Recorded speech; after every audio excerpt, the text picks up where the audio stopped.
yesterday, and she's like, I want you to, tell everybody about this. She said, because God was really good to my family this week. Her son and his wife, they work in our armed forces, and she said that they were supposed to catch a flight to where all that bombing happened, and she said that if they would have been 12 hours earlier, they would have been right there in the middle of all that. And she said that somehow, she said God did it. She said that God stayed their flight for 12 hours. And she said, and they flew in after it was all over in the bombing. And she wanted to praise God for keeping her family safe, keeping her boys safe. And so she asked me if I'd do that. And I said, well, of course I will. I was like, we get any opportunity we get to give God praise. That's the God we serve. And so I do appreciate her sharing that with me. You just keep praying for our forces. You keep praying for all that going on over there, those affected by all that. That's a rough situation. All right, if you have your Bibles, let's go to Hebrews 11. Hebrews 11. It was in this text Sunday morning, but I want to read it again for what we're doing now. Hebrews 11. Give you an introduction tonight in the Baptist history. The plan is, and of course you see we've got the trail of blood here, and we're going to use that a lot during this to map and show timelines and things of when things happened. But in this, I want to start broad and talk about Baptist history worldwide. Then I want to move into Baptist history in America, and then eventually I want to move into Baptist history in Kentucky, because there's a lot of Baptist history in Kentucky. There's a lot of interesting things to talk about, and we may even do some more in there, Baptist history in the South. We may do some of that, but I know right now those are the areas I want to focus in. And people always talk about stuff like, for instance, in Kentucky history, we always learn about Daniel Boone and all of his exploits. But Daniel Boone had a brother who was a Baptist preacher. And he went around and set up Baptist churches all in this area. And so, I'm trying to think of his name right now, and it's slipping my mind. It starts with an S. But I think it starts with an S. And I can't think of it right now. But yes, but that's just interesting things in history. I want to say Shubal, but I'm thinking of Shubal Stearns. And that's North Carolina. But anyway, Hebrews 11:36. Squire Boone. So if you want to study a little bit on Squire Boone before we get there, he's a lot more interesting than Daniel, I believe. But Hebrews 11, verses number 36 through 41. Hebrews 11:36.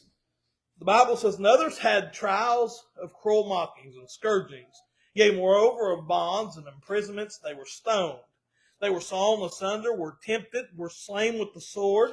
They wandered about in sheepskins and goatskins, being destitute, afflicted, tormented, of whom the world was not worthy. Every time I come to that phrase, it chokes me up to think, and that's the truth. The world wasn't worthy. They wandered in deserts and in mountains and in dens and in caves of the earth, and these all, having obtained a good report through faith, received not the promise.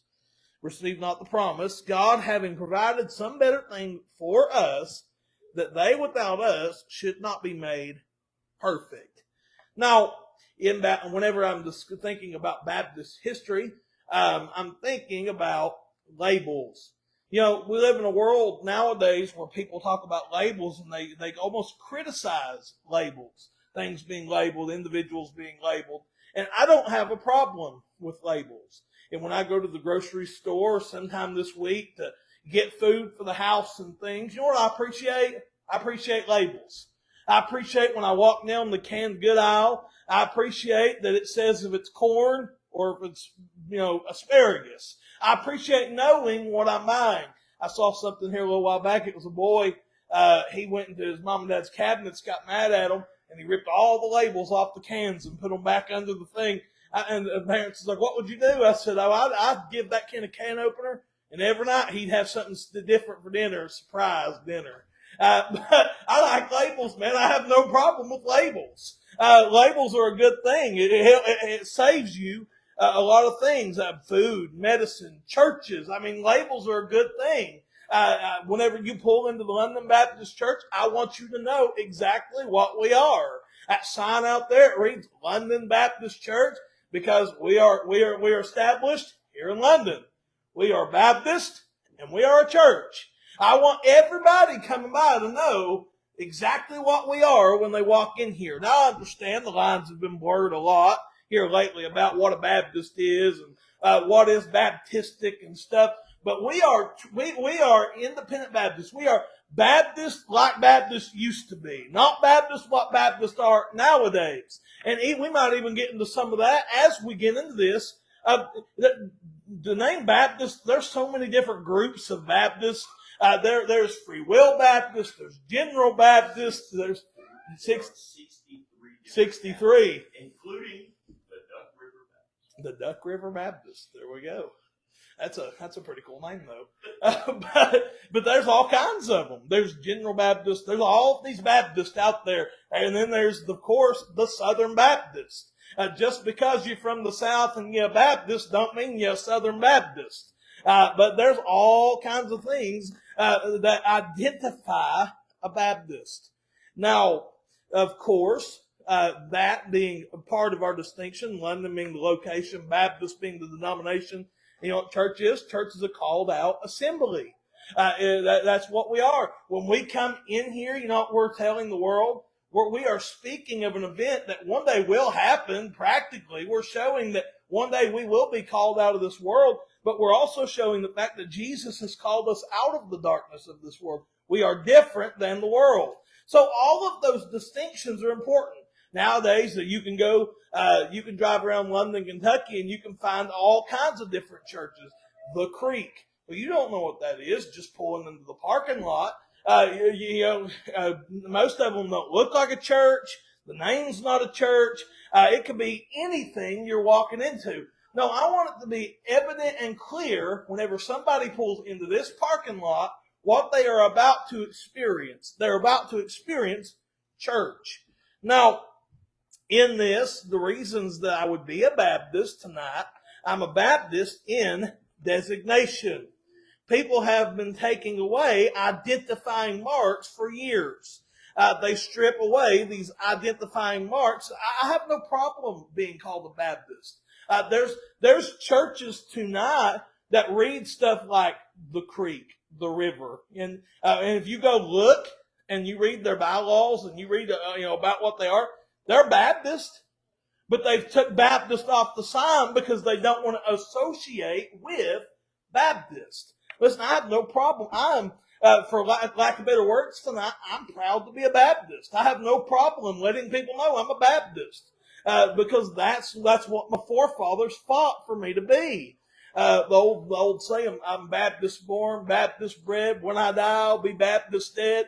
I heard a preacher years ago out on that and say, what will you be after that? Yes, I'll be Baptist decomposed. I don't know. But I'm a Baptist through and through, man.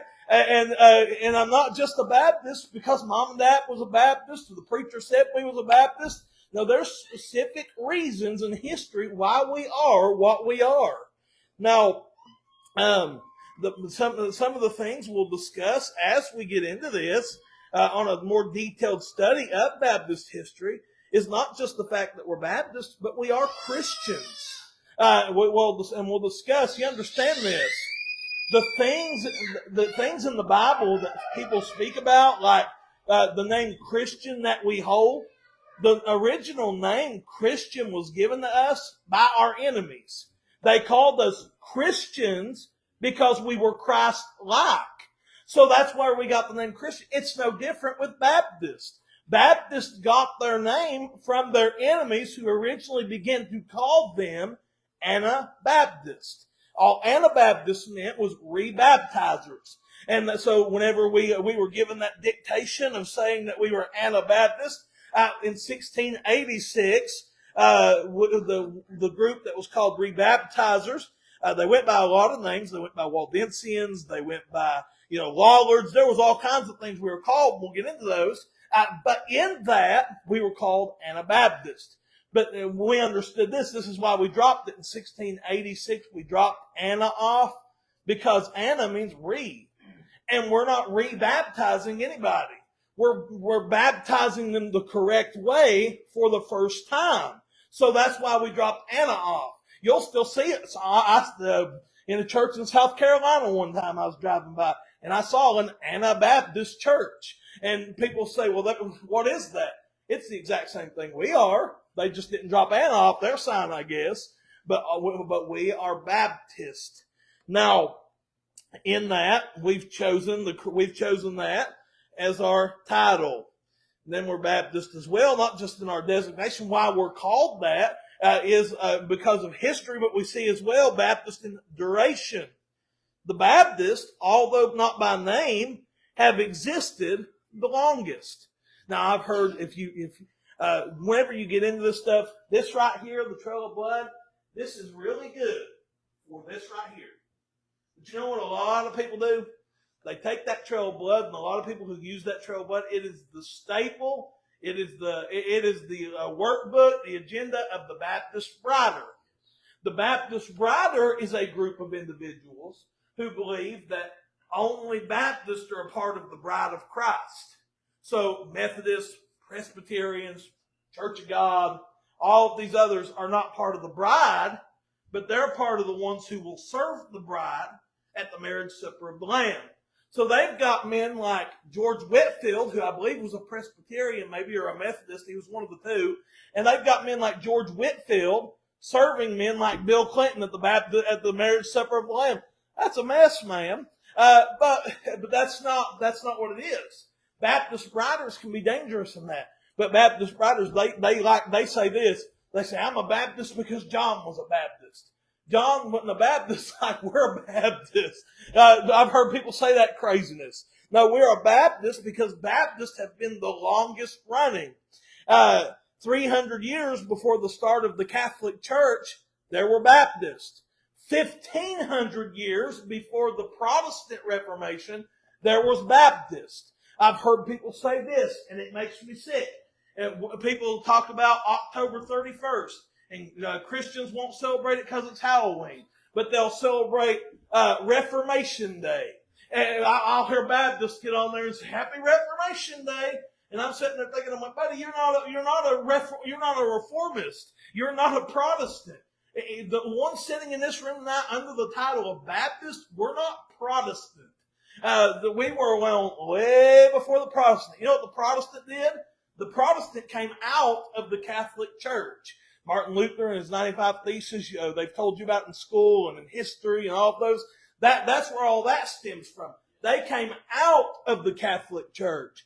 We were never part of the Catholic Church, so we didn't have to come out of it. Now, in that, we understand that this group of people, we weren't always called Baptist. We went by many names, and again, we'll discuss that in a minute. But we're not Protestant, we're not Catholic, we're Baptist. Now, I just want to give you this little quick outline on the church, because from the earliest points of the church, those who follow true doctrine, Baptist doctrine, have always been. From the time whenever Jesus established the church, or from the time whenever Jesus set that thing up in the book of Acts, through the disciples, through the apostles, there's always been like-minded believers who believe like you and I do. In the Bible, it's kind of tricky sometimes. People have a different idea of where the church began and where the church started. I've heard people say the church began in Matthew chapter number 16. I've heard people say the church began in John chapter number 20. I've heard people say the church began in Acts chapter number 2. And all of those things, there's all different ideas of when the church began. But this is about the best outline I've seen about the church. The church was prophesied in Matthew chapter number 16.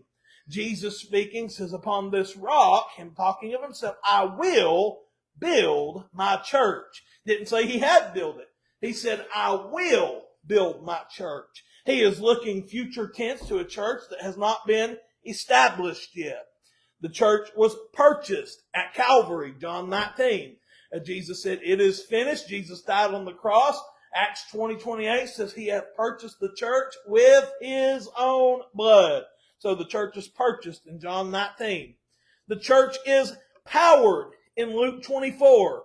Jesus, speaking to his disciples there, says he breathes on them and he gives them boldness. He gives them power to go out.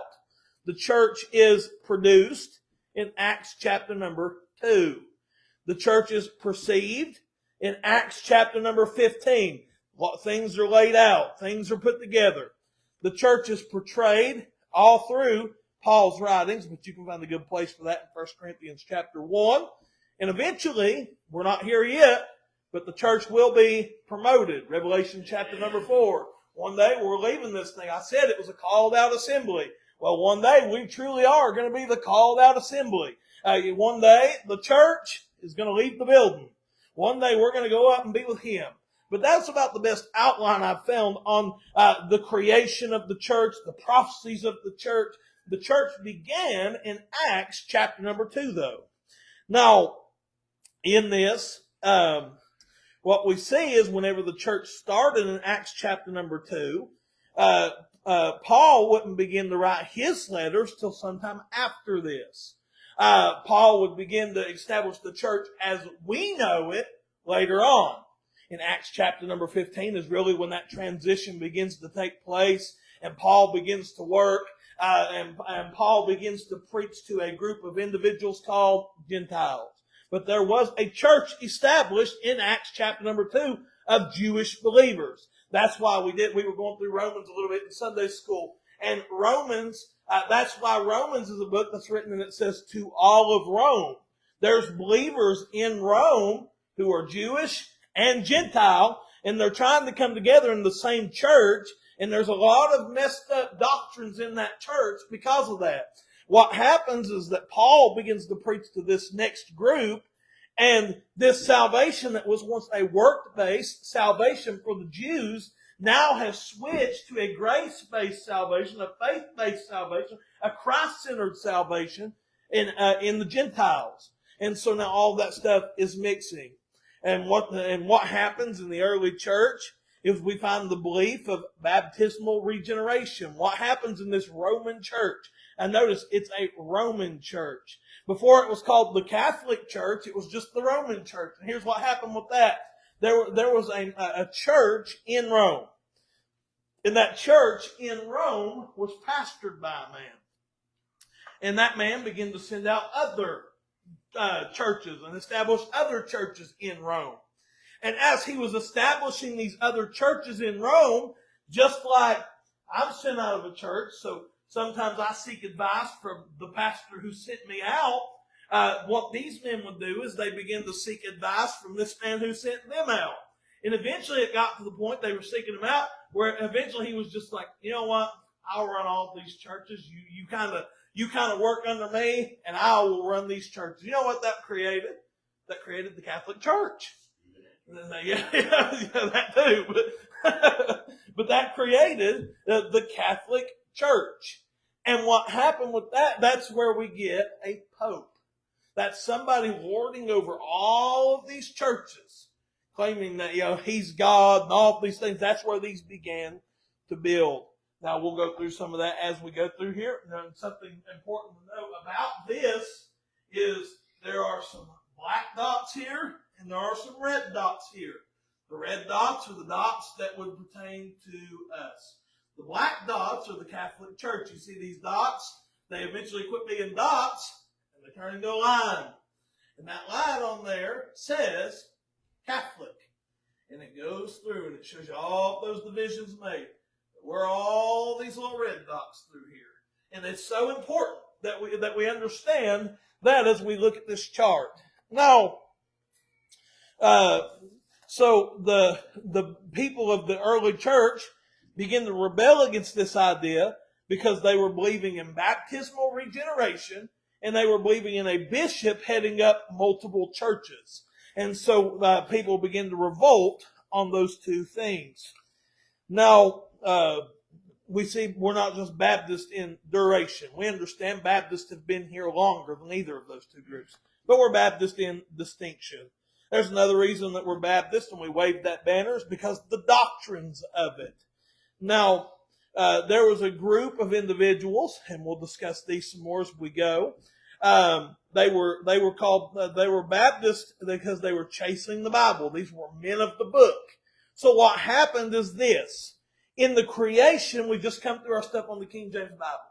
In the creation of your King James Bible, you know what kind of documents that they went to whenever they was creating your King James Bible? They went to the documents of the Waldensians and the Paulicians. And we'll discuss both of those groups as we go through this. A lot of those Waldensian and a lot of those Paulician books, they were put in the help to make this. That's why the Catholic Church hates your Bible so much, is because that's not a Catholic book. That is a Baptist book. And so they will do everything to discredit it. And you'll even notice that one of those groups of men was called the Paulicians. You know what they were? They were men who were influenced directly from the line of the Apostle Paul, from his teachings, from his doctrines. And so all that was used in the basis of our Bible.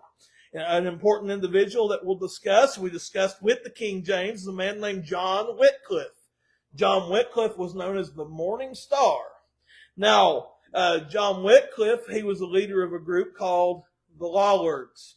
The Lollards were constantly persecuted. They were persecuted. They were called, this was what the Catholic Church called them, men of the Bible or Bible men. That's an insult I could get behind, man. Somebody call me a Bible man. I'm okay with that. But because they submitted their authority to a book instead of a man sitting on a throne somewhere claiming to be, God, they called them Bible men as an insult. Now, in this, because they were Bible men, they didn't take what the Catholic Church said just because they said it.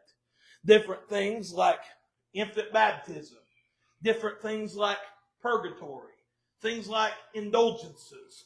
All of those things, the reason the Anabaptists were so persecuted is just because the Pope stood up and said, you have to have your babies baptized. Didn't mean that they were going to go have their babies baptized. They were going to come to the book and see what the book said about it. They were Bible men. And because of that, they formed doctrine. Now, the doctrines that they learned, when we'll go through some of these men and what they believe, it lines up with what we believe today. Now, a man came a few years ago, probably been about 20, 30 years ago now, and he put together what makes us a Baptist, the Baptist distinctives. We went through those whenever I first came here, but the Baptist distinctives, for those who maybe not remember, don't have them wrote down, are the B in Baptist is biblical authority. The A in Baptist is autonomy of the local church. The P is priesthood of all believers.